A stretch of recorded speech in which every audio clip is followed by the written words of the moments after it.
ስለ ክርስቶስ ነው የሚያወራው ይሄ አዲስ እንደ እግዚአብሔር ምሳሌ የተፈጠረውን አዲሱን ሰው ልበሱ እኮ ነው የተፈጠረ አለ ጀስት የተፈጠረ ሚንስ ይሄ ክርስቶስ ነው የተፈጠረ ቋንቋው ይሄ ክርስቶስ ነው እሱን ልበሱት እኮ እያለ ነው ይሄው ምንድነው ይሄ ምንድነው የሚለው አሮጌውን ሰው ማን ነው የምናስወግደው ክርስቶስ አይደለም ማን ነው አስወጋጁ እሺ ከዛ ማን ነው ለባሹ ማን ነው ለባሹ አዲሱን ሰው የፈጠርነው እኛ ነን አዲሱን ሰው ለባሹ ማን ነው አሮጌውን ሰው አስወግዶ አዲሱን ሰው ለባሹ ማን ነው እሺ ፈጠረ ስለዚህ ይሄ አዲሱን ሰው የፈጠረው ደግሞ ማን ነው እግዚአብሔር ነው እሺ እና በዚሁ ምዕራፍ እዚህ ጋር ና እዚሁ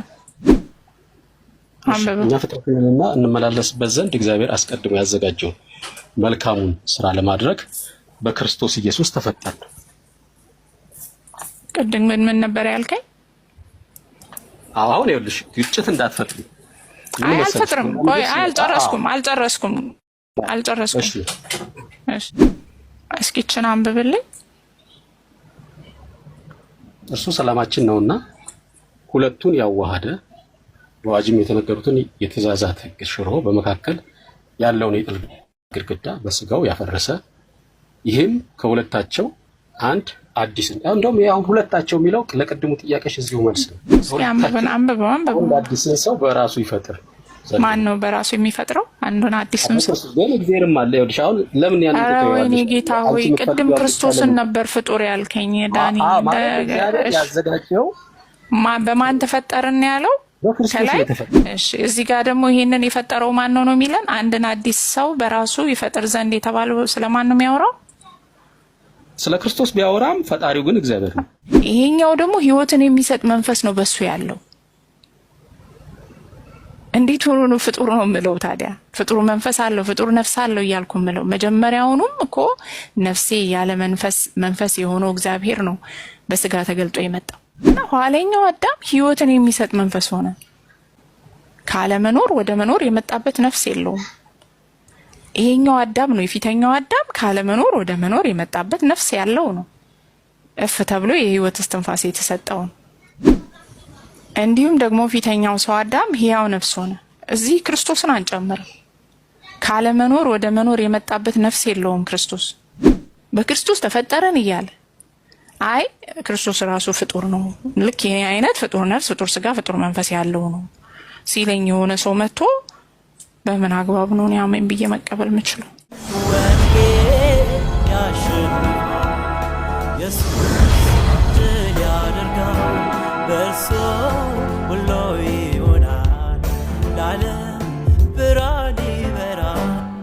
ኢየሱስ የተፈጠረ ነፍስ አለው ኢየሱስ የተፈጠረ ነፍስ አለው 4:30 ነው ያግባባናል እሱን ካልተቀበል 4:30 ስለማን ነው የሚያወራው ስለ ኢየሱስ እሱ ነው እኮ ችግር ኤፌሶን 4:30 ስለ ኢየሱስ አያወራም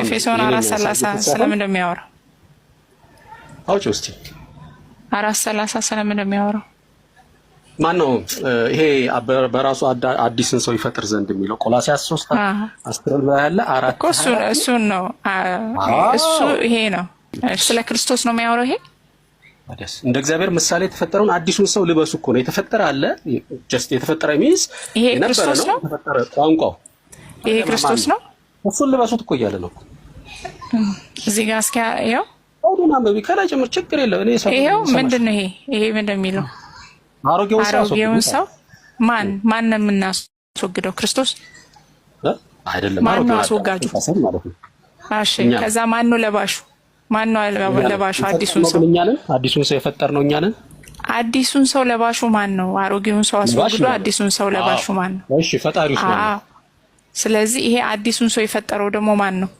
እግዚአብሔር ነው እሺ እና በዚሁ ምዕራፍ እዚህ ጋር ና እዚሁ ላይ እናይድ አሁን እንትን አለ ብለሽ ደግሞ እቺ እንዳትወስጂ ሐሳቤን ማስረዳት ነው የምጣውት እሺ አንብበው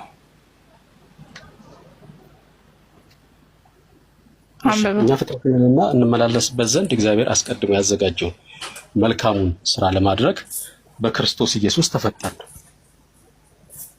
ቅድም ምን ነበር ያልከኝ አሁን ይኸውልሽ ግጭት እንዳትፈጥሪ። ምን አይ መሰለሽ አልፈጥርም። ቆይ አልጨረስኩም። እሺ እሺ ከዛ በኋላ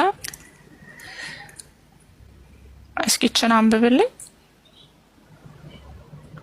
እርሱ ሰላማችን ነውና ሁለቱን ያዋሃደ በአዋጅም የተነገሩትን የትእዛዛት ሕግ ሽሮ በመካከል ያለውን የጥል ግድግዳ በስጋው ያፈረሰ ይህም ከሁለታቸው አንድ አዲስን እንደውም አሁን ሁለታቸው የሚለው ለቅድሙ ጥያቄሽ እዚሁ መልስ ነው። እስኪ አንብበው አዲስን ሰው በራሱ ይፈጥር። ማን ነው በራሱ የሚፈጥረው? አንዱን አዲስን ሰው ግን እግዚአብሔርም አለ። ይኸውልሽ አሁን ለምን ያን ወይኔ ጌታ ሆይ ቅድም ክርስቶስን ነበር ፍጡር ያልከኝ ዳኒ። ያዘጋጀው በማን ተፈጠርን ያለው? በክርስቶስ የተፈጠረ። እሺ እዚህ ጋር ደግሞ ይሄንን የፈጠረው ማን ነው ነው የሚለን? አንድን አዲስ ሰው በራሱ ይፈጥር ዘንድ የተባለው ስለማን ነው የሚያወራው? ስለ ክርስቶስ ቢያወራም ፈጣሪው ግን እግዚአብሔር ነው። ወንድም አለም እሺ፣ ደህና ዋል። እሺ መልካም ጊዜ።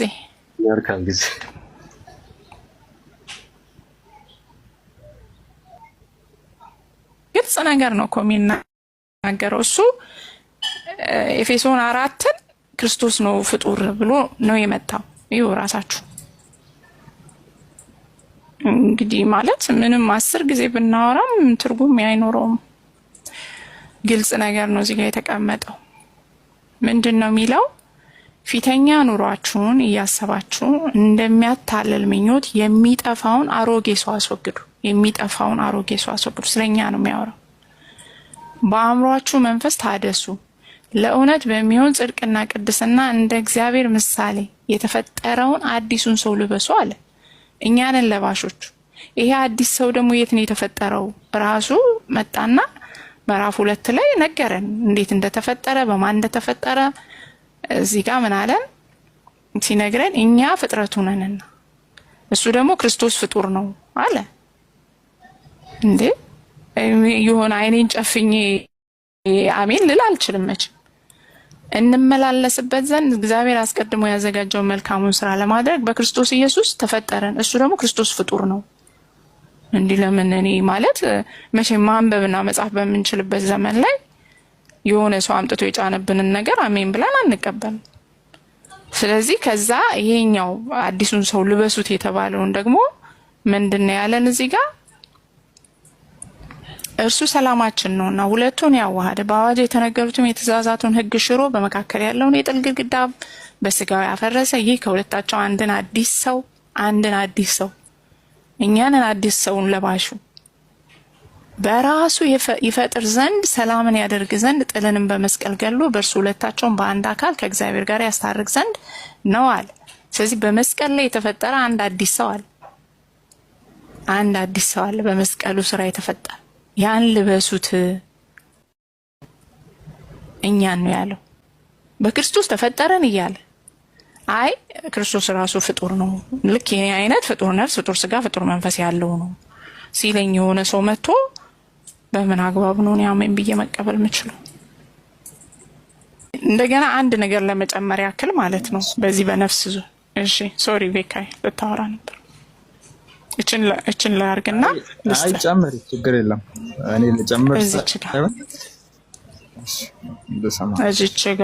እዚች ጋ ስለ ነፍስ አውርቶ ነበረ እና እዚህ ጋር ምን ይላል? እንዲሁም ደግሞ ፊተኛው ሰው አዳም ሕያው ነፍስ ሆነ። እዚህ ክርስቶስን አንጨምርም። ካለመኖር ወደ መኖር የመጣበት ነፍስ የለውም። ክርስቶስ ካለመኖር ወደ መኖር የመጣበት ነፍስ የለውም። ይሄኛው አዳም ነው። የፊተኛው አዳም ካለመኖር ወደ መኖር የመጣበት ነፍስ ያለው ነው። እፍ ተብሎ የህይወት እስትንፋስ የተሰጠው ተብሎ ተጽፏል አለና ኋለኛው አዳም ህይወትን የሚሰጥ መንፈስ ሆነ። ይሄኛው ህይወት ሕያው ነፍስ እንደሆነ ሁሉ ሕያው ነፍስ ያለው ነው የሆነው እፍ ተብሎ የህይወት እስትንፋስ ሲሰጠው። ይሄኛው ደግሞ ህይወትን የሚሰጥ መንፈስ ነው በሱ ያለው።